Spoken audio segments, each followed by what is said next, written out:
discussion. We'll introduce to you first Vern Plagenhoef from the Booth News Service. 10 years covering the Tigers. First appearance here. Good to see you. Thank you, Bernie. Also back after a long layoff for an unknown reason, Frank Beckman at WJR Radio. I've been ill. we know that. It's just a short interim thing. And former Tiger Mickey Lolich is back with us. Good to see you. Thank you. I'm going to give you gentlemen a chance. You're running the Tigers. You can do anything you want. Where do you start? You're starting with me? You sure? Go. Well, I think the first thing that has to be done, forget all the trade talk and everything else. I think what you'd have to do is work with the team you've got instead of trying to create one you don't have. It's very difficult to make trades nowadays. Frank Lane is not alive. Bill Veeck is not alive. Those days are gone. Are you saying, though, that they're not working with the team they have? I'm saying that the Tigers strike me as a team waiting for the alarm clock to go off. And I think there are players there who have demonstrated they can play, and it's up to everyone involved to motivate those players to play up to their abilities. The problem is they've missed the wake-up call since the '84 season ended. They've got a lot of the same talent, the talent that supposedly was going to create a dynasty, the players and the management. And Sparkey keeps saying, you know, we've got good talent here, but it's not good talent unless it's performing. One of the things I do, Bernie, I'll put myself in the same spot if you don't mind, and that is take over the team. I'm going to stop platooning. I've always been a proponent of that, but I'm going to stop it now because it doesn't seem to be working. I'm going to make Eric King my stopper. I don't know whether anybody would take Willie Hernandez off my hands. I think Bill LaJoy could probably kick himself right now for signing Willie when he did, but you go back to that period of time after his great '84. If he wouldn't have signed him, think of the uproar there would have been. Now, we all know, Vern, we've talked about this, Mick, that Willie Hernandez was a high risk when the Tigers signed him after '84. But after the season he had, I don't think Tigers had any other choice. So that's what I do. Stop the platooning. You can't assume trades. But who would you play then, Frank? Who would you not platoon? Who would I not platoon? And who would you play? I would keep Chet Lemon on the bench because his talent has diminished since '84. No question about that. He's number one. I'd stick Darnell Coles in there, work with him every waking moment until his hands bled in the batting cage, and get him out of his slump. Those are the sorts of things I do, and I would have Eric King as my stopper. Mick? Well, I don't know what to say about him, really. I mean, it's an interesting situation. I have to look back to the days when I played with some of the old-time managers like Charlie Dressen when the club wasn't going good. He used to, in his own way, try to irritate the ball players by calling early workouts, making us go out to the ballpark 2 hours early and taking extra batting practice. Most of the guys didn't like that, and it would say, we're going to keep doing this until things improve for us. Half the ball club, it doesn't help. I mean, the regular guys got to play every day, but it seems to get some guys motivated up that if we want to get away from these extra workouts and that type of stuff, we're going to have to start performing a little better, and then the players might start talking to each other. Hey, don't you do this or don't do that because I don't want to be down here tomorrow morning at 10 o'clock working out. He's got to do something to give him a kick. In those days, did the manager take the players on in the papers or in the media if he wasn't performing? Yeah, within reason, he would. He would never destroy them, but he would verbally bring it right out that so-and-so needed to do such and such. The bad part of verbally abusing a player in the paper with the manager is that the fans read it, right? Now the fans get on the player. If the manager would have a meeting and say, if you guys don't shape up within 1 week, I'm going to start letting everybody know exactly what's going on, give the guys some forewarning, maybe they may improve. But, you know, one of the problems is you used to be able to deal guys to lousy teams, you know, to shake the team up. Now with the contracts the way they are, you can't do that. People aren't going to take on your players who aren't performing. Yeah, you can't put a scare into players anymore. Yeah, one of the consideration, and also like along with the fact that if the manager verbally abuses a player in the paper, not only do the fans read it and take off, the team you're trying to trade the guy to, you are diminishing the value of the player. Why would anybody want your trouble? One of the greatest speeches that every manager used to make was that if you guys don't perform, you're not going to be here next year. And when you had a one-year contract, you had to think about it. But with the multi-year contracts and no trade clauses, a manager can't even say that anymore. The guy sits there and says, so what? You can't do nothing to me. All right, let's take a break. We'll be right back here on Tigers 87. Stay with us.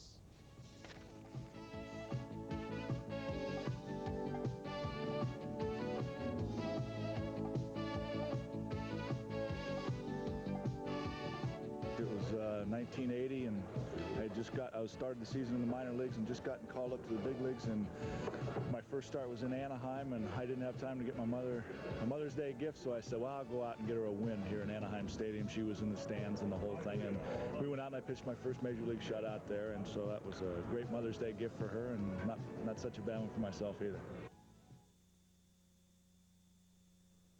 Anybody can see that Miller High Life looks darker and richer than the other leading premium. And the people at Miller showed me why. This is where it all starts. Now tell me about this. This is barley. I saw how barley becomes malt. What we have here is dark roasted barley malt. And the roasted malt Miller blends in to make their beer darker. You really can't see the difference. I learned a lot from these people. And if making a beer that's dark and rich is the American way, I'd say Miller's doing a pretty good job of it. Plan now for a green summer with help from True Value Hardware Store. Feed your grass with nutritious Green Thumb lawn food. It's just $5.88 a bag. Choose a rugged Green Thumb broadcast or drop spreader for only $29.99 each, less a $5 mail-in rebate. This 60-foot hose from Green Thumb is vinyl reinforced. It's just $8.88. And water up to 2,800 square feet with a Green Thumb oscillating sprinkler, only $7.99 at participating True Value Hardware stores and home centers. The Mayo Area Chamber of Commerce invites you to come on up and enjoy the Mayo area this summer.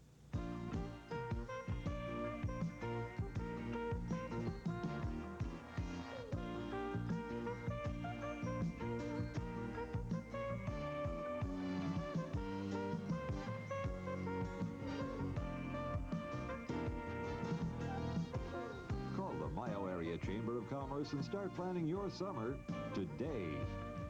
This is another proud week for us at Action Auto. Another big week of savings for you as we celebrate another grand opening.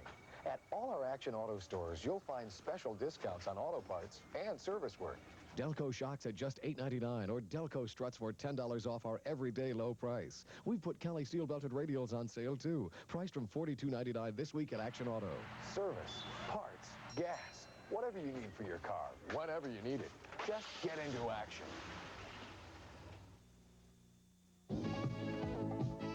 Guests on Tigers 87 receive a gift from Jacobson's Men's Store, who feature Dracar Noir, the elegantly styled, intriguing fragrance from Guy Laroche. Available at Jacobson's.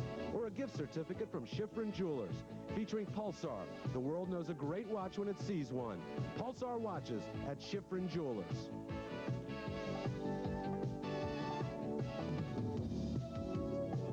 Welcome back to our show. Gotta get a muzzle on this guy on the brakes. He doesn't stop. All right, Willie Hernandez. Calf problem now, had the rotator cuff problem. Funny how these problems pop up every time he pitches poorly, isn't it? But, I mean, do you just take this guy and say, I mean, this is a guy I can't think Sparky can rely on, can he? No, he's not physically sound. But why isn't he physically sound? I mean, he comes back, and the first time he comes back and pitches, he hurts a calf muscle. What did he do while he was going through recuperation for his arm? Was he going down to the hospital, doing his little exercise, going home, watching television? Or was he going down to Tiger Stadium and running every day, keeping his legs in shape, keeping his back? I know they had him working out twice a day. On his shoulder, right. Yeah. Well, the thing with Willie, I think, here's a man who claims he has a lot of pride. He's always told us that. I think he's in a position where he must demonstrate that if he does indeed have a lot of pride, and he's going to have to work himself into a condition in which he's able to be an effective relief pitcher. And he has not done his lightweight works as they've asked him to do over the years, not just this year.